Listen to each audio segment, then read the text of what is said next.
Hey, hey. Oh, hey, hey, hey. Camera, you're crooked. Why are you crooked? Is the whole monitor crooked? Whole monitor. Why are you crooked? You are. Is it the table? Maybe time for a new table. Hey, Yatsuki, how are you? Camera, camera, camera.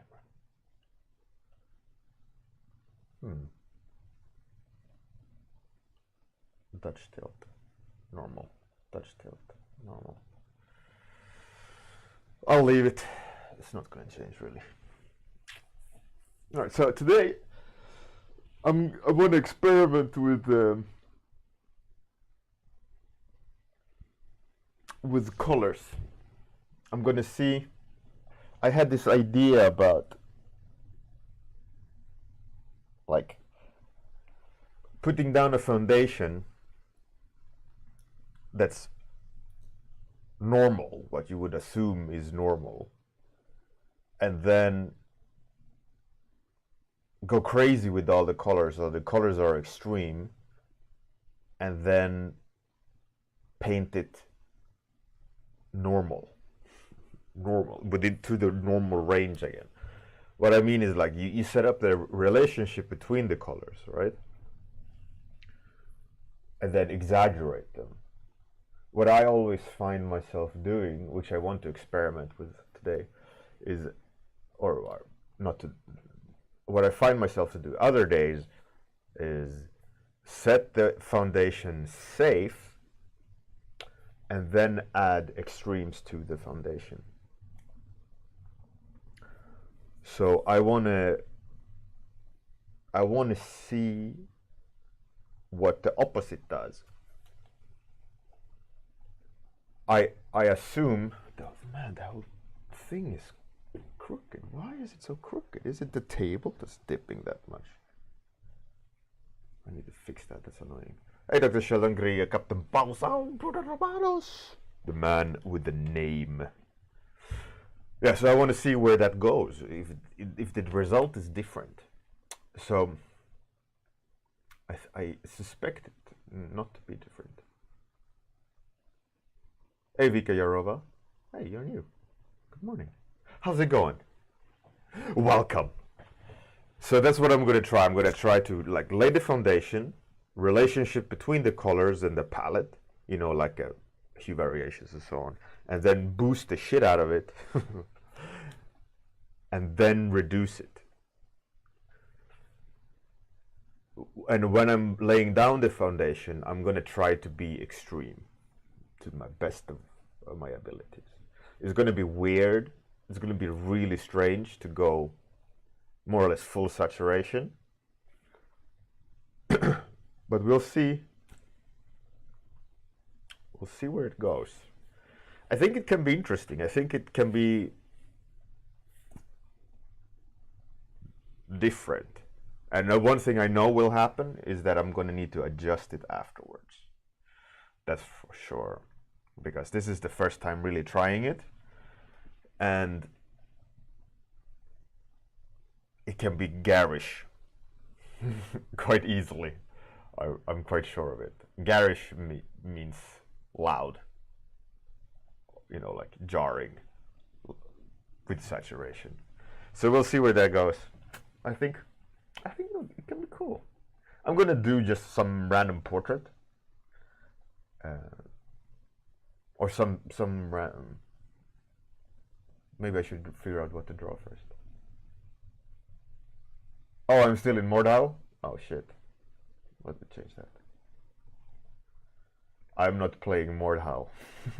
Let's shift to art. I knew I would. I remembered like, oh, I should do that before the stream.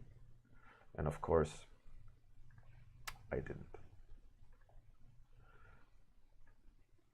Hey, Buka. Mordhau? Yeah, it's fun. It's really good fun. It's crazy. It's a crazy, crazy game. Okay, so I'm going to do a portrait, I think.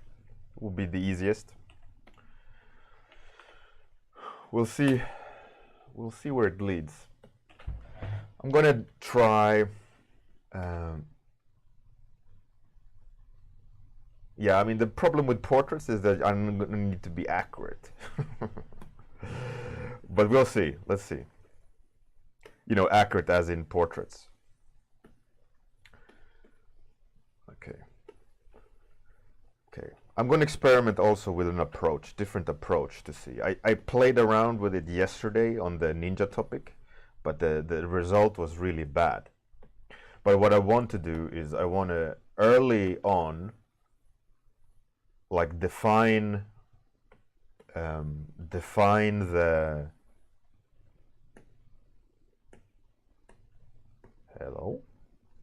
define the lighting condition.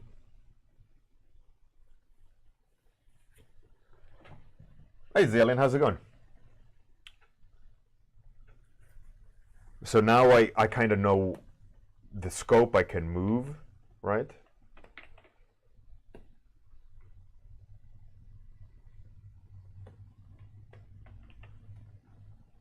Okay, so in order for me then to, yeah, so in order for me to then know what I'm doing, I need to first, like a foundational drawing, right? Every painting starts with a foundational drawing. Yeah, it has to be that way. So I know where to go, right? Because I can't make everything up at once, especially when experimenting with colors, right? So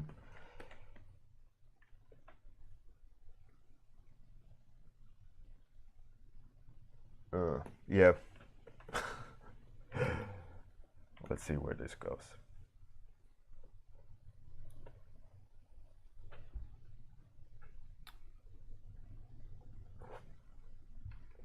God damn, that coffee was warm. Goodbye, lips. It was good knowing you, lips and tongue. See you in a few days. Shit, that hurt. Rip. Yes, I was thinking about. Hey, the shoe thief, how's it going? Oh, let's not have ninjas there, by the way. Topic. 8. Experiment.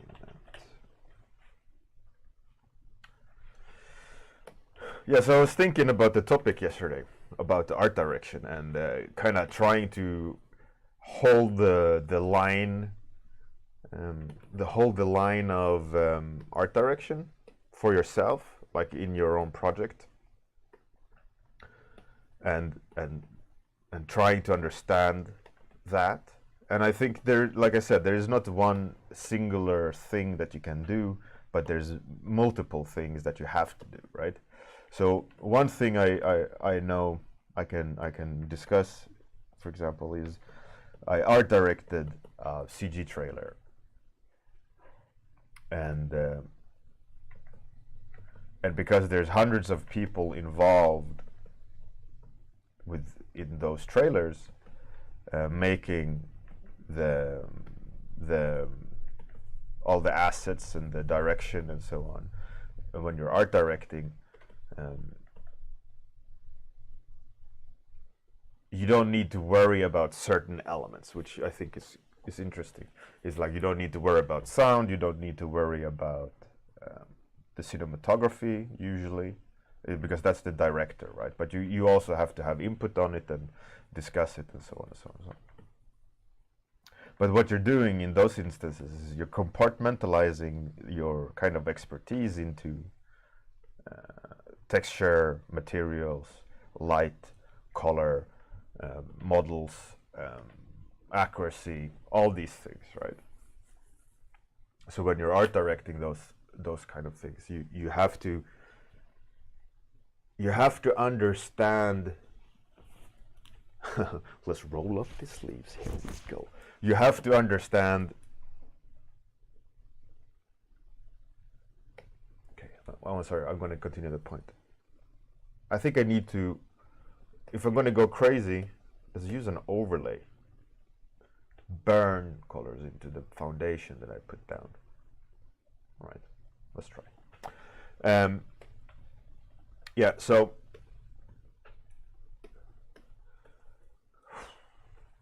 okay, so like you have to see forward, right? You have to try to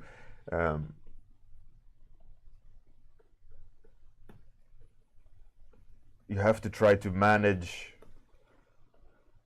the big picture thinking for the project by adjusting each step as you go along the process, right? So you do each asset, you control. Why is it so green? You control the assets, and you check for their kind of like each part is correct, so that when they are all put together, it reads well. And I think that translates quite a lot to the rest of the pay to unlock the rest of the thought.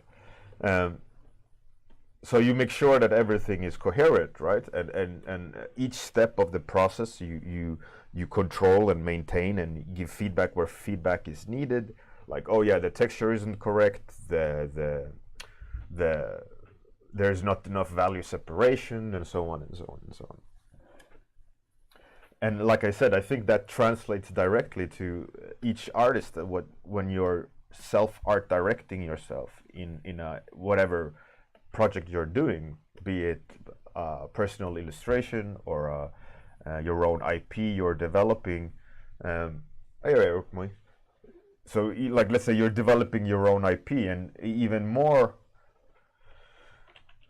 at that point, you gotta have that understanding more or less where to take it. And I mean, a lot of artists can do it on gut reaction.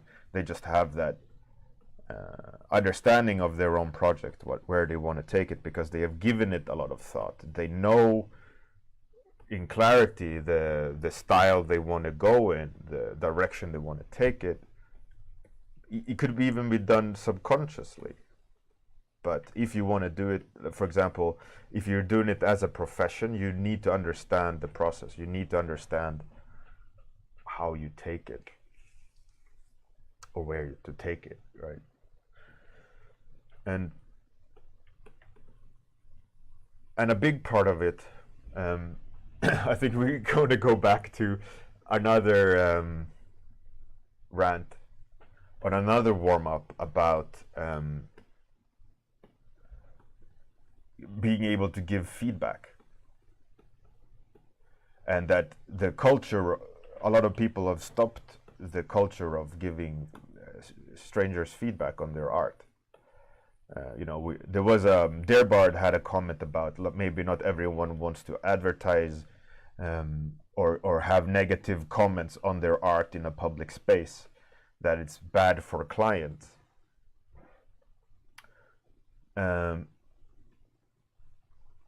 And to that, I can say that I don't agree with it. I'm quite sure that clients will spot those mistakes in their own as well. It doesn't matter. I'd say the reward of getting feedback is higher than potential negative comment on your post. What's even better then would be if you correct that mistake in a new post and say, hey, thank you for the feedback. Here's where I took it, right?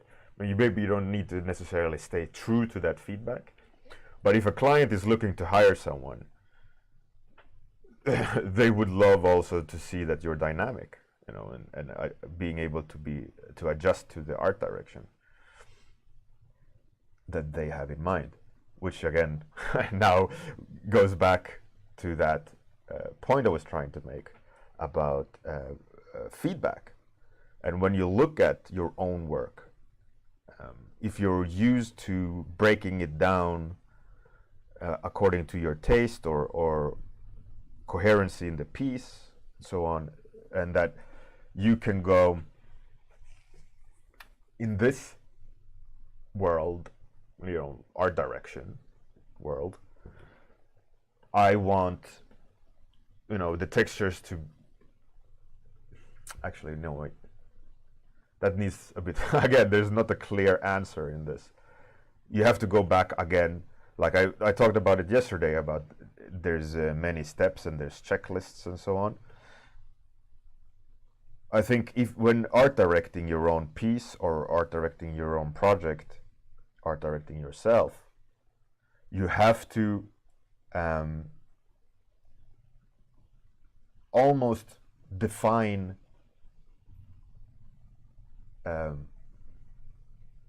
like which, I guess, see it as a staircase. You have unlimited amount of staircases leading to different doors, and the doors being the final, open the door and you're in paradise.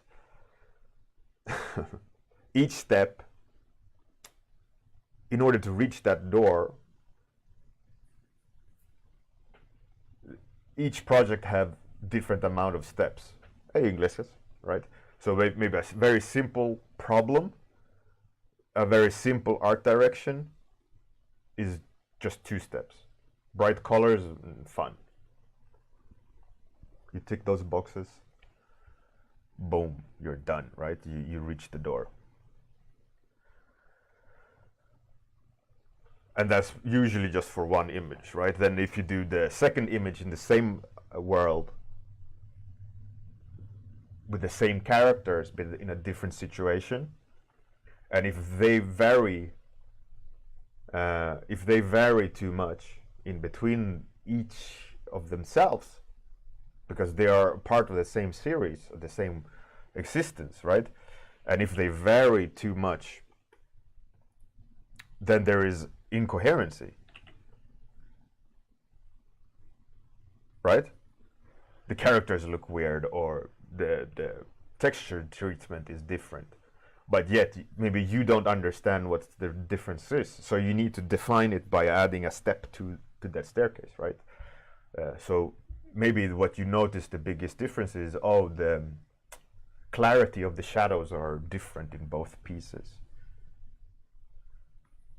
So almost by default then, that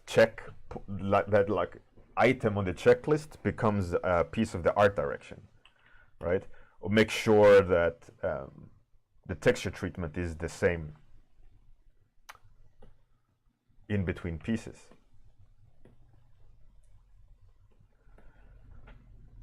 So then you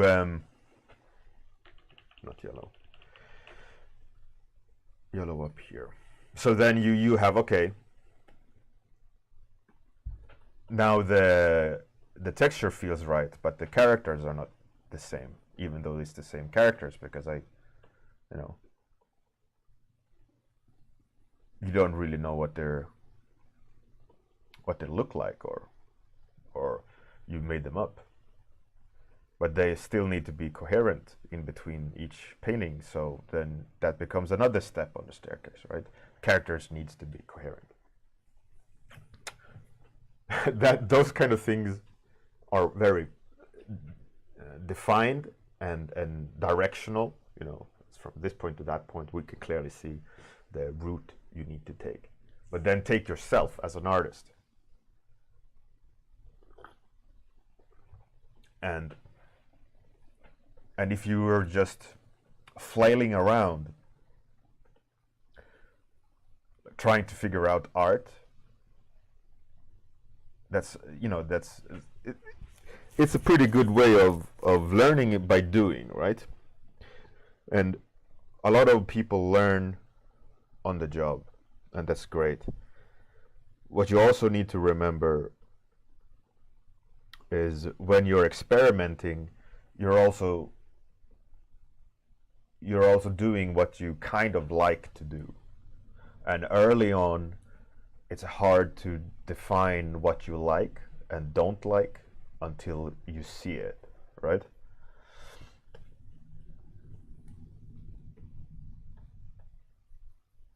Or look at the people you admire in the art world, and kind of the things that you appreciate,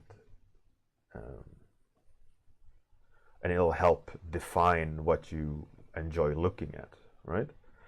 But one thing that I think that's important to do, especially as a beginner or an artist that's trying to figure it all out, is to like, I've talked about this before, but I have a hit list of people that my goal is to destroy artistically, right? I want to kill them artistically. Like, I know that they are better than me. My goal is to slay them, right? I want to be better than them. And I've chosen these artists. I've chosen these artists because it's not their style is most of the times slightly different than mine, but they have something I admire, right? So maybe I can look at Marko Djurdjevic's ability to dynamically pose characters, and I go like, fuck that guy. All right, I need to improve my dynamic poses. So I go away and practice dynamic poses the way I like them, right? Not the way Marko Djurdjevic likes them. Because I don't need to practice learning Marko Djurdjevic's artistic journey, right? I need to treat my artistic journey. I need to develop my taste, my decisions, my flavor, if you may, you know.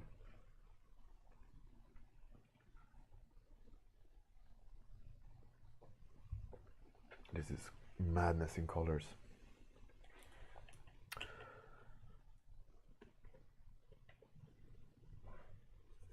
And I think more people would benefit to maybe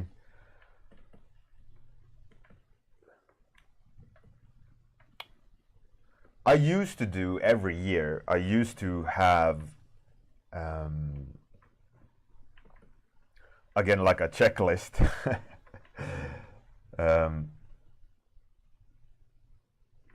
of things that I enjoyed looking at and wanted myself to be able to do, right? Like, oh, Jeff Simpson's fantastic texture work. Like, how the hell does he do it? Either way, I don't know how he does it, but give me some of that, right?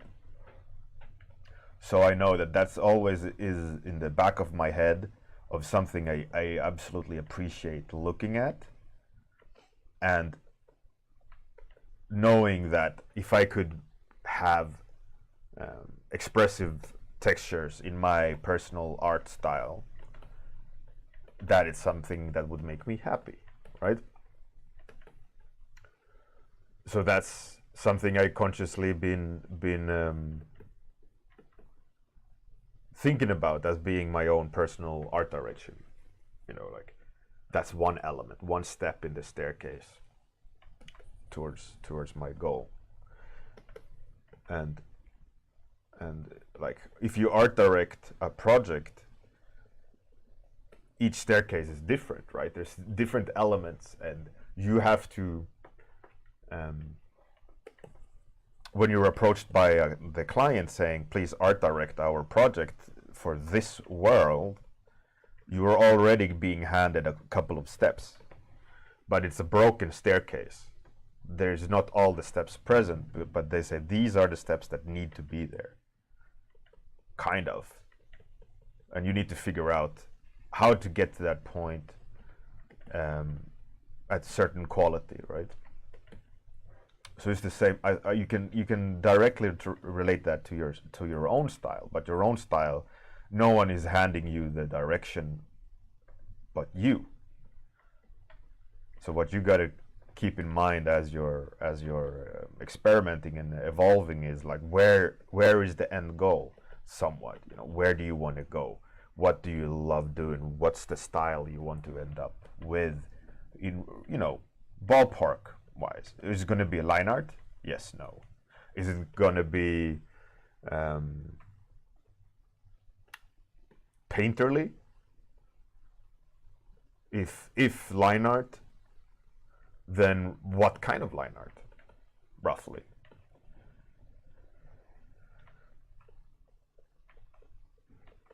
And as you're developing your own style as well, you have to consider, is this the right thing I want to introduce into my arsenal? Like, is it worth making this into a step in the staircase? You know, and that's why, for example, it's great to sketch. It's great to experiment. Because you can test it out, you know, you can see, is this something I enjoy? Or do I like the result of this? You know, yes, I like it, or nah, this is too weird, I can't see a use for it. But I liked this and that. And then you go, oh, okay. But if you never experiment, if you never challenge yourself, if you never push yourself, like Unreal Bjorn competition style, where you really what's that saying? Open up on the road, right? Let's test the engine to see what the car can do. If you never do that, you can never understand what you enjoy looking at. Like, because each and every one of us try to finish a painting, right? And we make those decisions: more contrast, less contrast. More color, less color, more texture, less texture, whatever we personally think is the right decisions we're trying. But at the beginning, when you're a beginner, you don't know that well, because you're kind of just trying to get it to look right, without knowing what the steps are.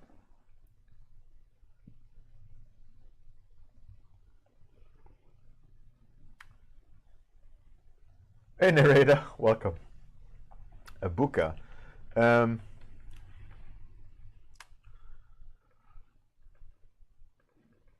want 1 second. I'm gonna. Yeah. Do you agree that artists who are searching for a job need to have more ground stuff in their portfolio rather than crazy design stuff, in a way?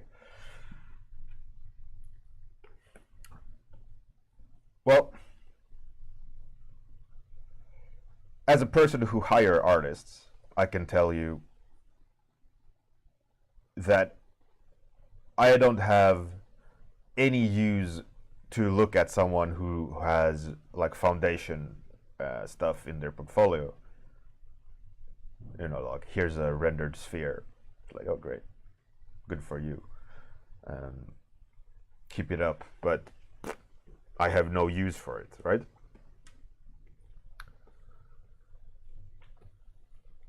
But what you have to consider, that I don't hire every kind of artist either. I hire artists for a very specific line of work, right? For being pre-production, production concept artists, where you have to be very dynamic and draw different things, right? So that could be like a running rule for all of you to consider, that any point I make about the industry is from that point of view, more or less, unless I prefix it saying, in this instance, I've been talking about art direction, and that's not pre-production, right? That's a completely different beast. But it's also art direction, it ties in. But like, the foundational work needs to be there regardless of you if you design or not. It's basic understanding and mastery of like step one of the ladder, of the staircase, right? Foundation is always step one. Make it readable, make it understandable, technique, you know, that basic skill set. And if you're at that level where you can only show foundation work in your portfolio, you might not be ready. But that being said, like a life drawing illustration of a beautiful person done right, which you could argue is ground stuff, right? Life drawing, that's basics. It's a cornerstone in any artist's arsenal, right?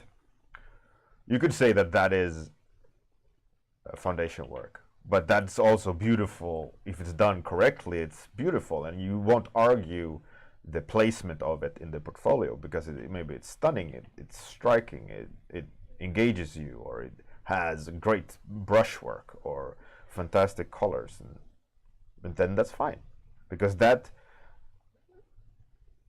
is like one of the,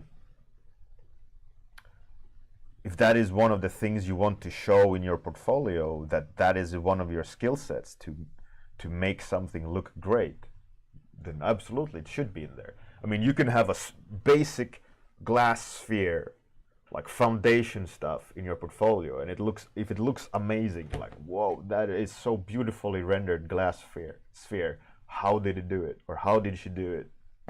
Then that trumps any monster. But if you can do both, if you can create something that doesn't exist, then you go, wow, look, that person created something that doesn't exist. It looks great.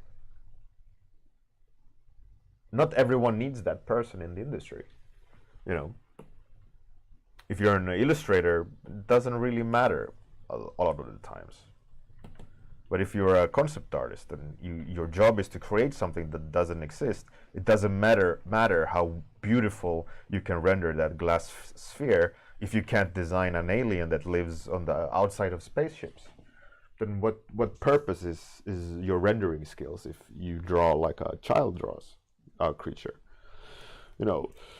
But then again, what use am I mean, in this, I mean, obviously I can illustrate, but what use is my ability to draw an alien that lives on the outside of spaceships if I can't make it look good?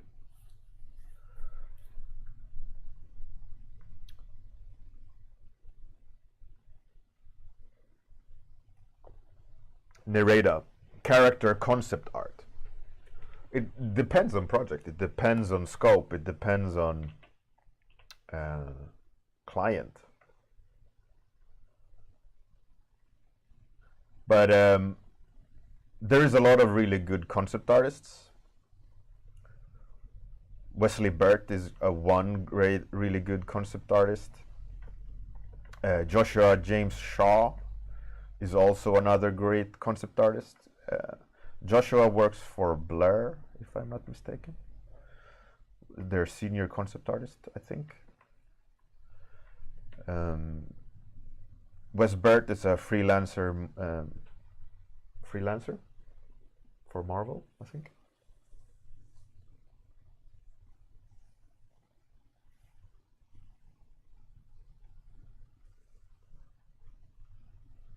He kept them both. But I can show you.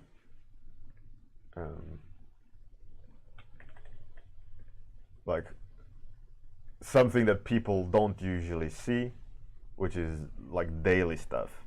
This is for a project I worked on, and this is like concept art, like a reference, variation, definition, final.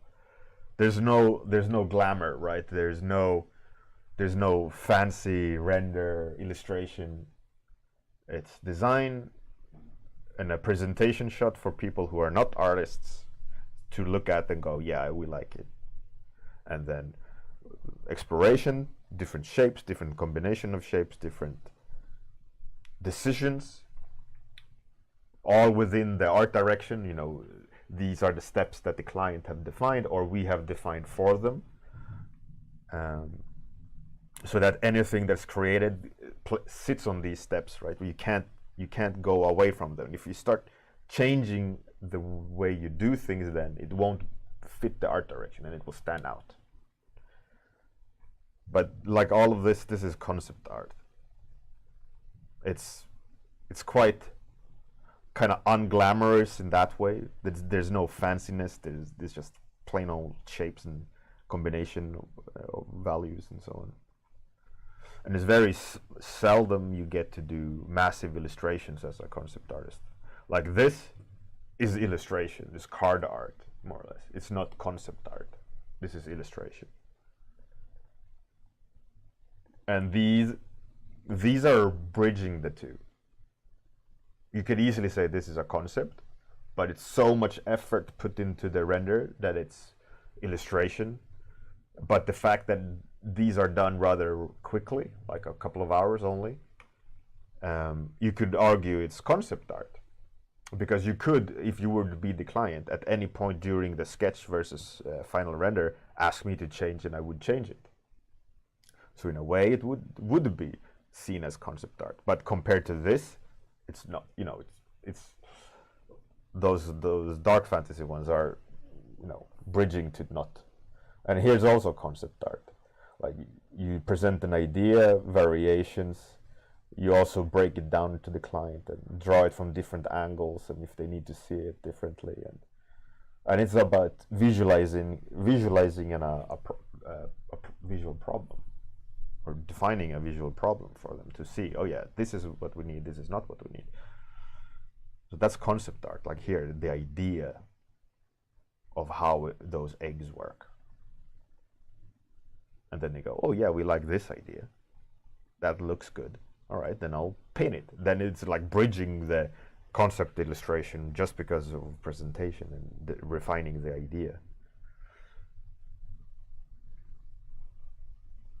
Yeah, rant.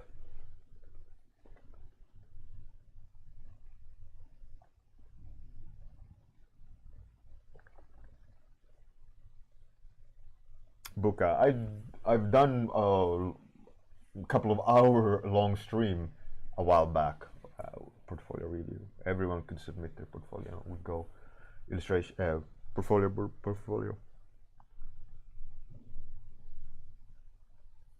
Cheers.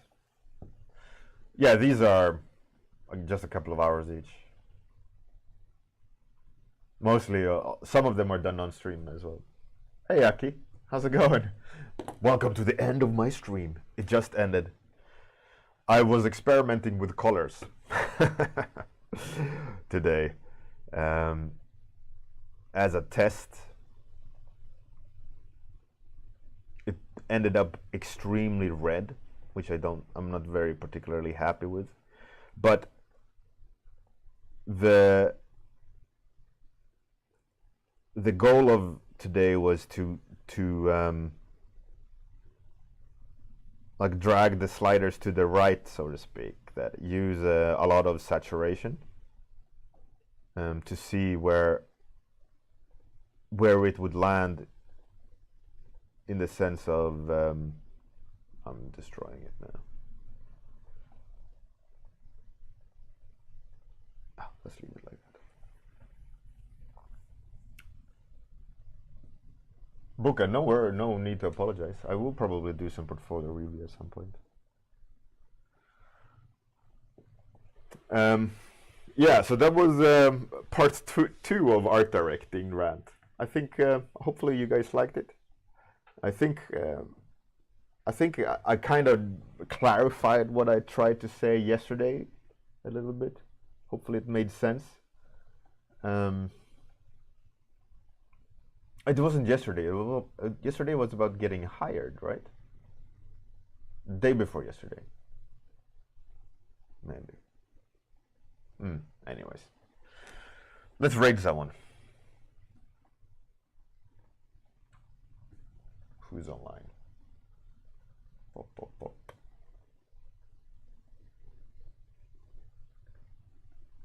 What's Nick was doing? What's lethargic noodles? Oh, continuing that portrait. Let's raid lethargic noodles. Lethargic noodles. Buka, I don't know what Zenelius is. Sorry, is that a person on Twitch?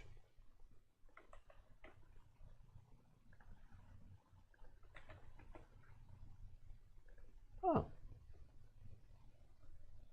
All right. We can raid that person. That looks cool.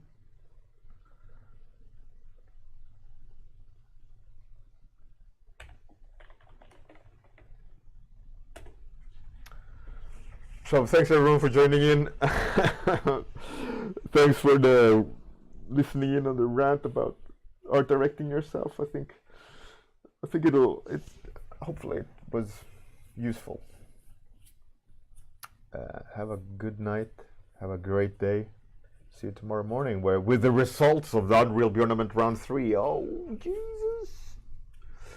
Good luck everyone. See you tomorrow morning. Oh no. Bye everyone. Tools.